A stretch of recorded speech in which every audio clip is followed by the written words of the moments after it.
Ei, gente, aqui é a Vi e hoje eu vim contar um pouco pra vocês da minha experiência de leitura com este livro. Fica onde está, então corra. Este livro vocês já sabem que é de um autor que eu amo, o John Boyne, é um dos meus autores preferidos da vida. A principal temática dele são os momentos da guerra, judeus e minorias. Neste caso aqui nós vamos ter a história do Alf, que é uma criança de 9 anos, em que vive numa família feliz, tem uma vida confortável, tem a mãe e o pai que são super apaixonados um pelo outro. É uma família perfeita. Até que vem a guerra e o pai decide, por livre e espontânea vontade, ir lá se candidatar, se voluntariar para a guerra, né?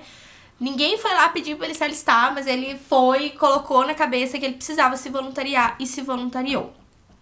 Foi para a guerra.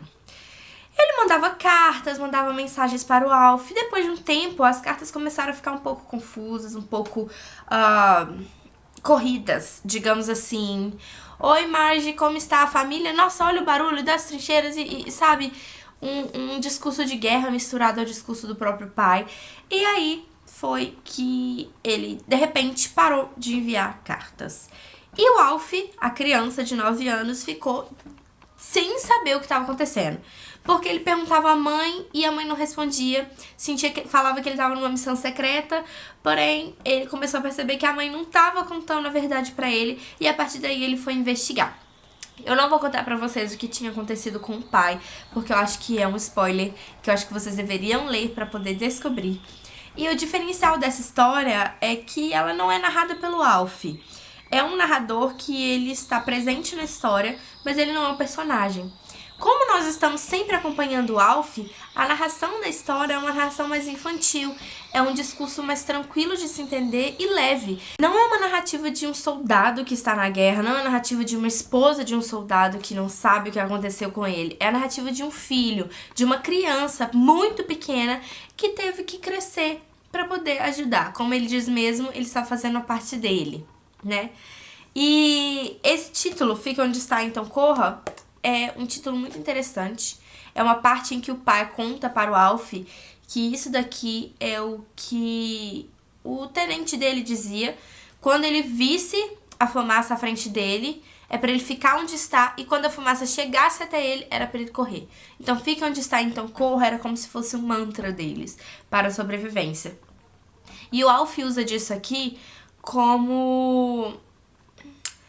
não como um gatilho, mas como formas de sobreviver ao momento em que ele tá passando.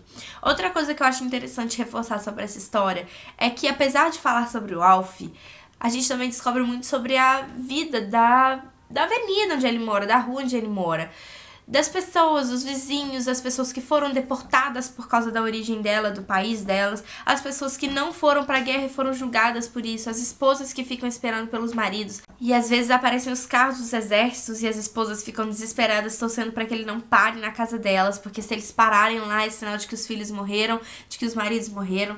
E eu imagino que deve ser uma situação muito difícil, uma situação muito estranha. Mas aqui foi contada de um jeito muito leve e de um jeito que mostra pra você como será que aquelas crianças pensavam na guerra, como elas viviam na guerra e o que aconteceu com a infância delas. Ao final do livro, nós vamos ter um Alf de 13 anos que vai contar mais ou menos não o que aconteceu depois da guerra, mas a visão dele aos 13 anos, de traumas que ele ainda não consegue superar, de coisas que ele ainda não consegue falar sobre. Então é um livro muito interessante, com uma história super tocante, que deixa a gente chocado, mas ao mesmo tempo deixa a gente pensativo, sabe? Porque não é um relato de guerra, a gente não vê o Alf na guerra, a gente vê ele por trás, né? São as pessoas que ficaram, não as pessoas que correram. Eu indico esse livro pra todo mundo, assim como eu indico os outros livros do John Boyne, porque eu acho que este autor ele tem uma leveza inexplicável para tratar de temas como a guerra, né? É mais ou menos essa temática que ele trabalha, e também histórias de sobrevivência, né? Eu já li também O Garoto no Convés, que é outro livro desse autor que eu adoro e que eu também recomendo. Eu espero que vocês tenham gostado do vídeo. Me contem aqui se vocês têm alguma indicação de livro pra me dar deste autor. Eu quero ler todos, mas eu posso passar alguns na frente. É isso, então. Um beijo. Até o próximo vídeo. Tchau!